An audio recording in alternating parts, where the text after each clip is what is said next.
Hello there and welcome to another video from Change Tips and Tools. And yes, it's me, Phil, the Brummie that hails from Birmingham, England, and I'm here with another template from Change Tips and Tools.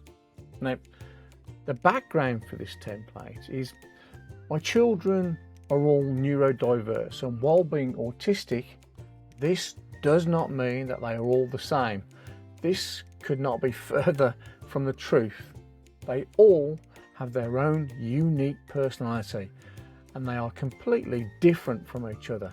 And my wife and I feel blessed every day.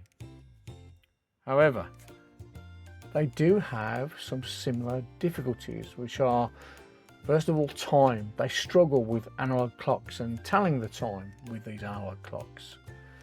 Planning their activities during their working day, specifically calculating and working with time.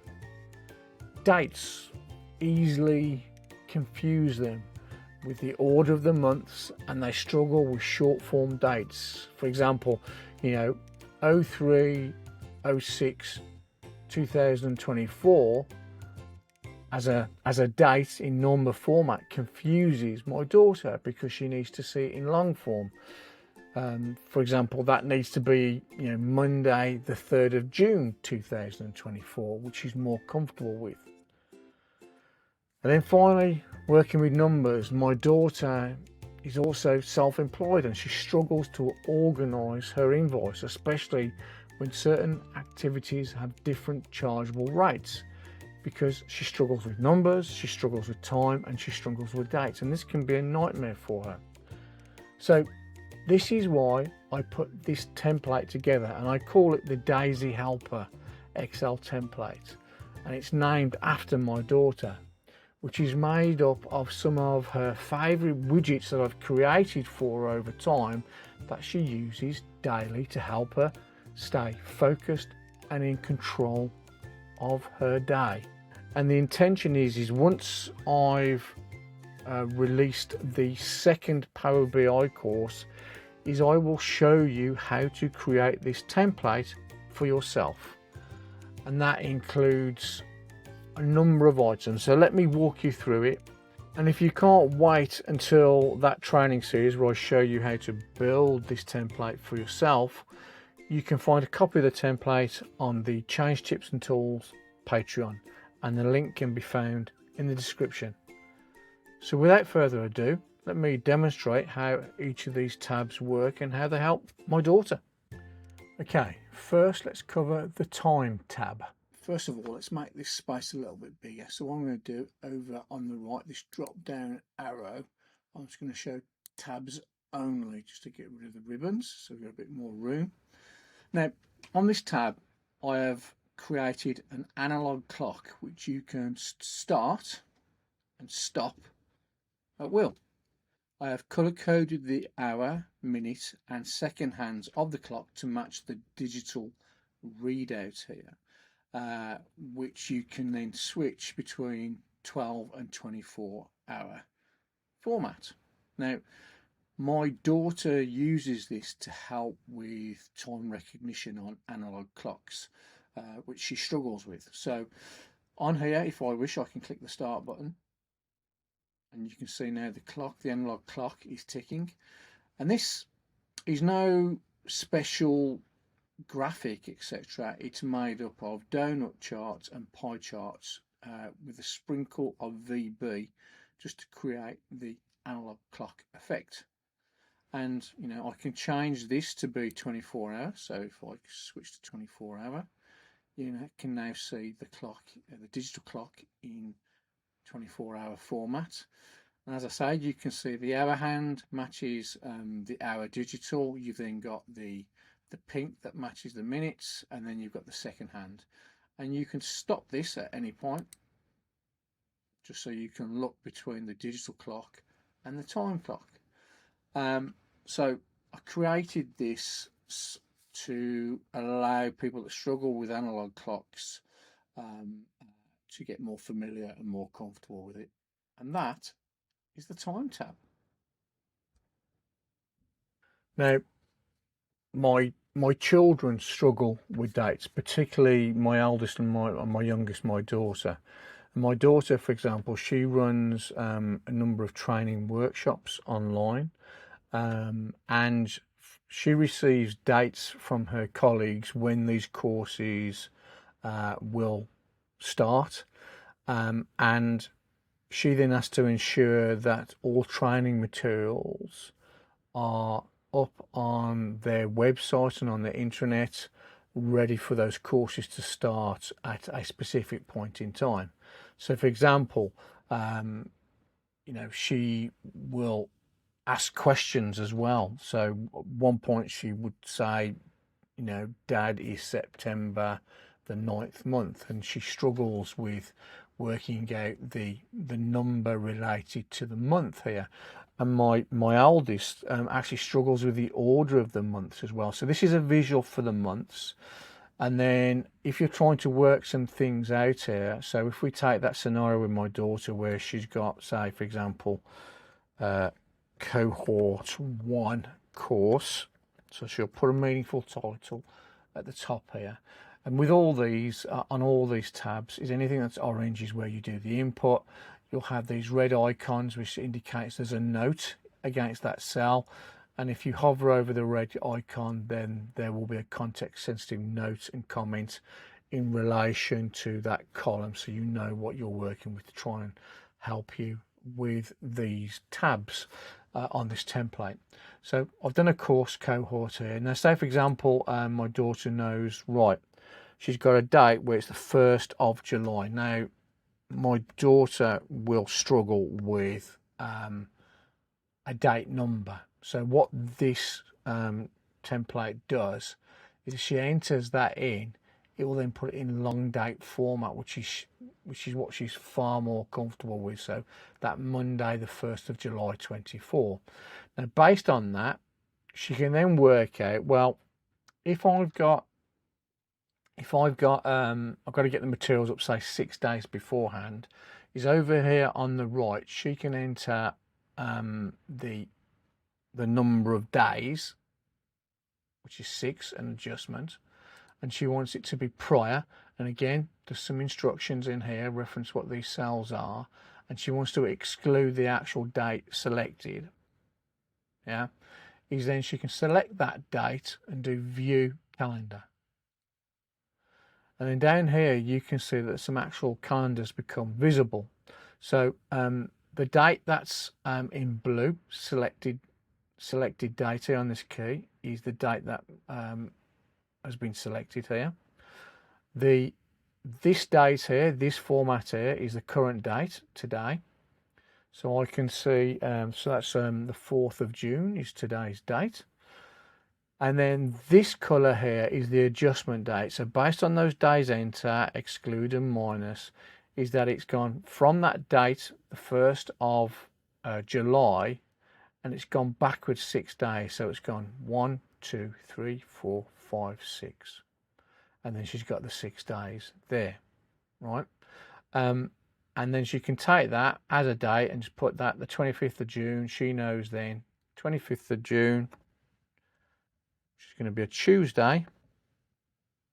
She knows on that date for that course, she needs to get the materials up there. Now, say for example, if you're trying to work out, okay, the course is also then going to last 3 days. So she needs to make sure that she's booked her time for those 3 days. So in that instance, she would choose include, because she wants to include the start date of the course. We're going to look forwards, so we're going to go plus, and then the course is 3 days long. So if we do 3, like so, and again, if I then select that 1st of July, so you hide the calendars first and they disappear, and then when I view them again, it then comes up with a different view. So again, we've got the current date, there's a selected date, but this time you can see that if the course starts on the 1st of July and runs for 3 days, she can see it's going to end on the 3rd of July there, and it's going to be a Wednesday. So she can then enter that in that date.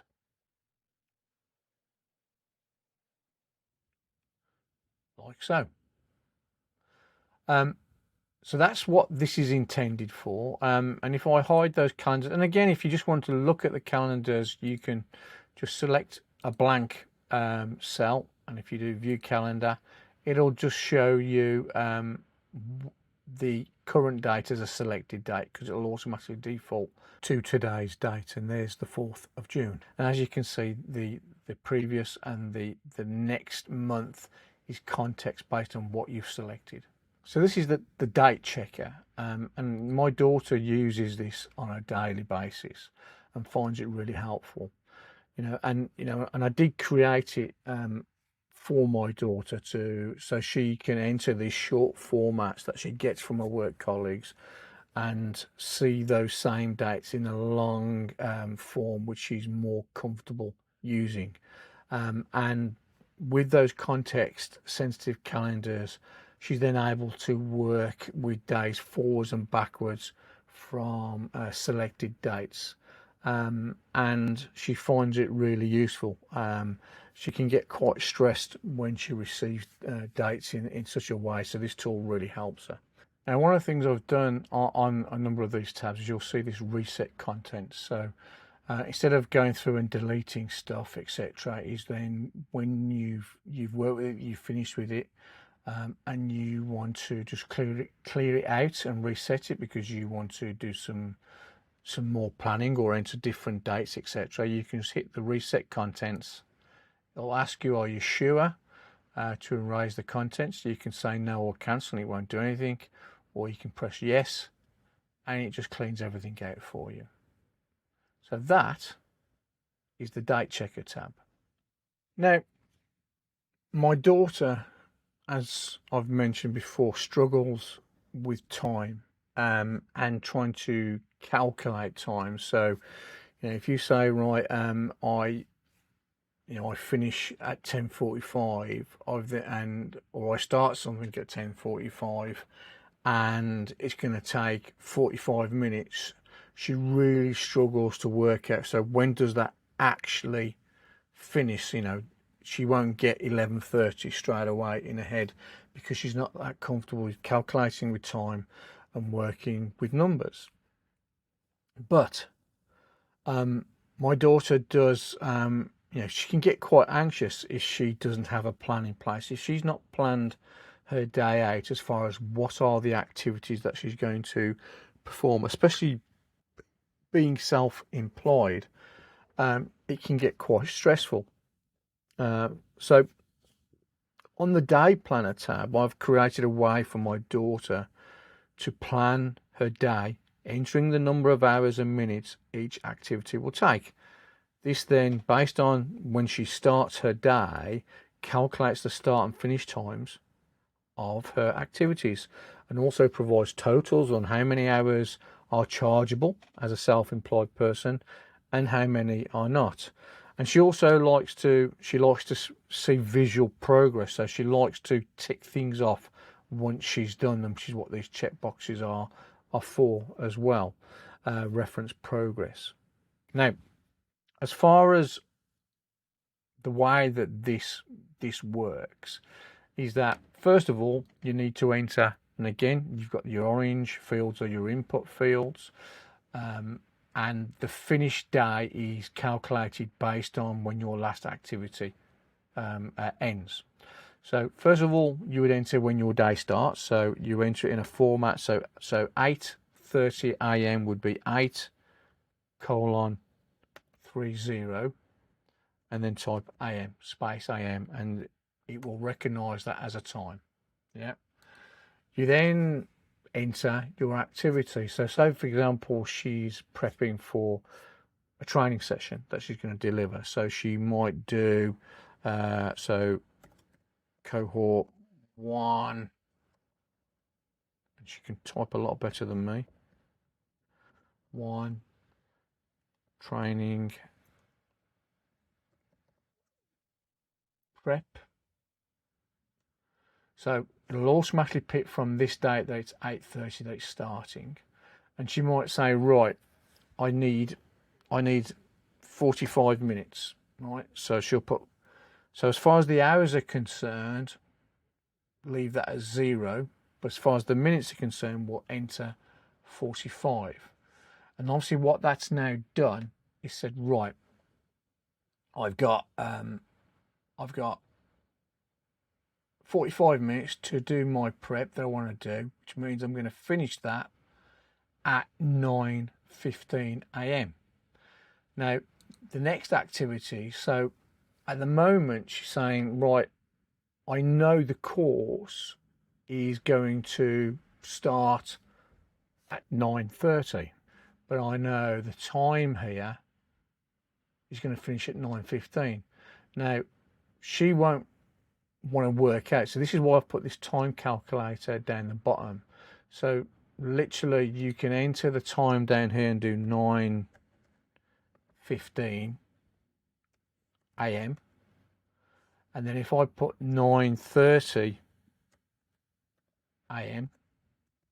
like so and enter, then it'll tell her, right, you've got 15 minutes between those two times, and it'll calculate it for her. So she might say, right, I'll get a coffee break prior to the meeting, and then she'll just put 15 minutes in, and then she'll type in cohort 1 training,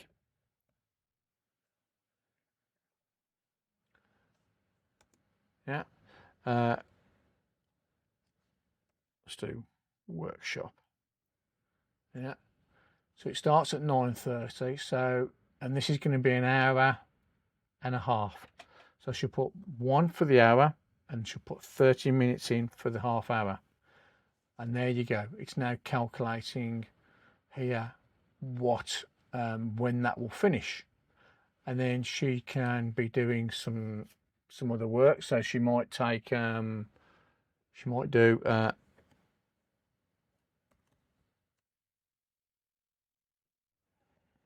she might put write cohort 2 training materials, yeah. But what she's doing, she's able to plan her day out, and she's going to go, right, I'm going to spend an hour on that, and she'll go, right, that takes me up to 12 p.m. and she'll go, right, I'm doing another session in the afternoon, and she can use this to plan her day out. Now, also what she can then do is say, right, that's chargeable work, coffee break is not the training workshop, and that is chargeable work. And what you can see down the bottom here is it starts to show you how many hours that you've got that are chargeable in hours and minutes, and it tells you what's not chargeable and what your total time hours works. And as you can see here, the day finish is starting to calculate, and also as you go through the day and complete your tasks, she can then tick them off, and she can put any relevant commentary. You'll also notice that as I click a cell, it highlights the whole of the row, so that's just a visual aid as well. So when you're working on something, you can see, well, what it's related to all the way to the end. And that is the day planner, which my daughter finds really useful.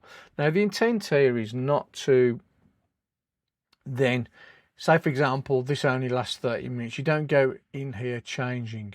The whole idea is to create the plan so you then feel organized and structured in your day and you achieve your goals. The intent is not to go in here and change it based on what actually happens. It's a guide and a plan that allows you to be more structured, more informed, and this really helps my daughter stay in control and focused of her day. So that is a day planner. And again, you know, when you want to reuse this, is you just simply go reset the contents. They'll ask you yes, do yes, and it clears everything out, ready for you to start and plan your next day. So this is really useful, and also my daughter finds this really useful, the time calculator in this day planner. the invoice tab, so there's 3 tabs here, and as I mentioned, my daughter is self-employed, which means she has to create an invoice and invoice her clients on regular points once a month, for example, for that month's work.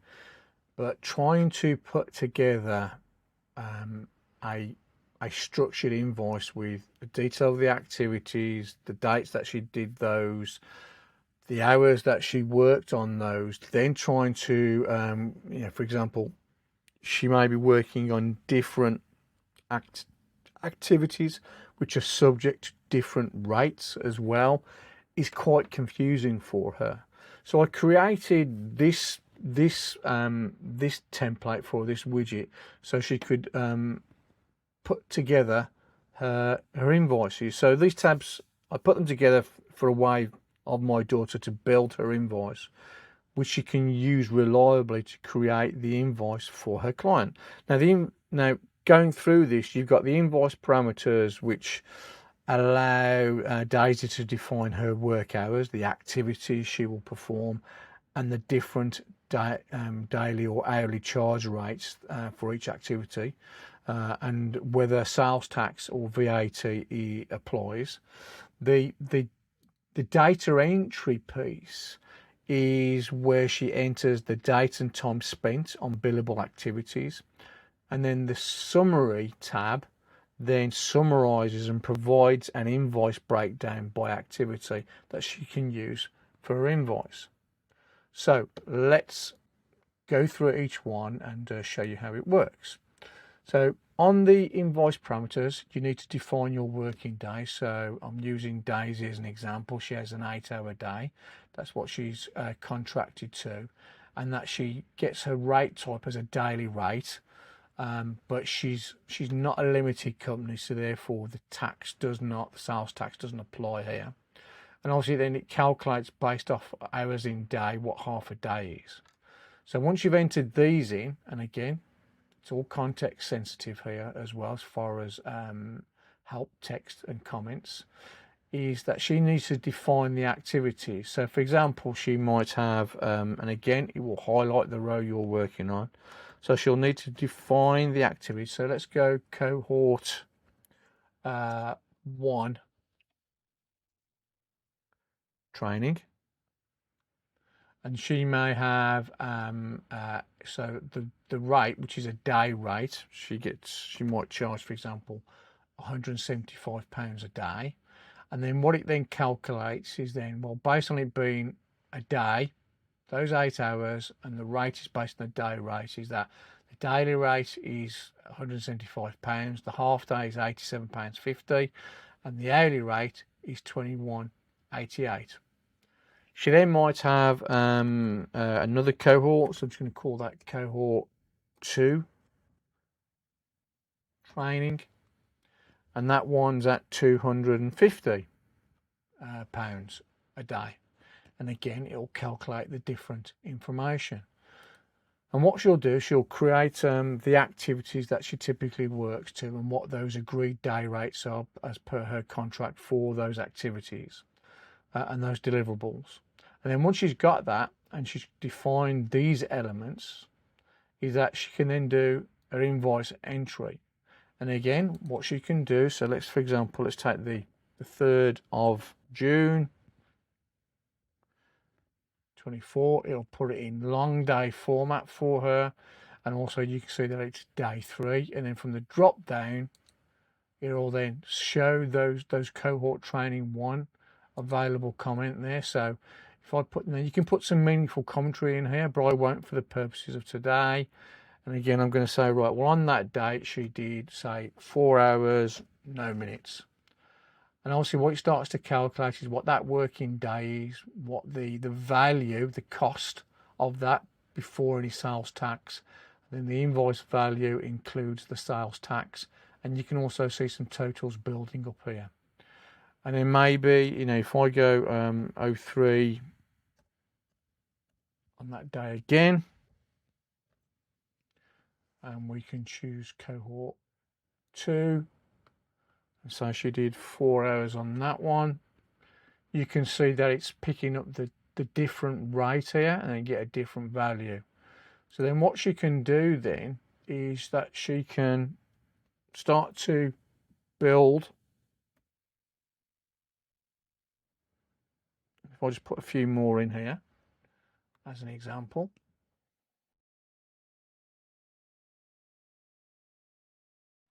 And what you can see here is that it's come up here because I've not selected the date column by accident. I've selected the numbers. It's pulling up some data validation saying it needs to be a valid number. So if I click cancel, so there is data validation in all of these tabs to make sure that you're entering the right type of data in that cell. So again, let me try that again. So if I then do it in the right cell, and it's fine. If I just take cohort 2, and I'm going to do 5 hours there and 0 minutes. So as you build this out, you can see the total number of days effort there. And if I go to my invoice summary, this will then automatically calculate and lay out, well, how many days, chargeable days you've done, and what the value is, and what the total value and the total value of your invoice is going to be. And that can be, copied. So you can take that, copy it, and paste it into an invoice if you wish, and use that information. And my daughter finds this really useful because she'll build this up, and she's got this information based on a contract. She'll then build this invoice and enter this information through that month as she's working on a regular basis. Not maybe every day, but she'll work on it and build it up through that month. And as it does that, it then builds that invoice summary by activity that she can then use as an invoice within her invoice. So those are the invoice tabs. And again, if you want to do the following month, because you won't always be changing this, these will remain pretty static. So but the invoice entry, again, you've got the reset content. So again, I can hit reset, it'll clean it all out, it'll ask me, and I can start again for the following month, start building that out. And as far as the invoice summary, that's dynamic and resets itself as well based on the information in the invoice data entry. So that is how the invoice tabs work and how my daughter uses it. Well, I hope you found this video informative. And if so, please remember to click that like, subscribe, and smash that notification button for future content. And as I said, I will be bringing out a training series on how to create this template for yourself in Excel. But if you can't wait until then there is a copy of this template available on the Change Tips and Tools Patreon, and the link can be found in the description. So as always, I wish you a wonderful day wherever you are in the world. Please take care, and I look forward to seeing you in the next video from Change Tips and Tools. Bye bye now.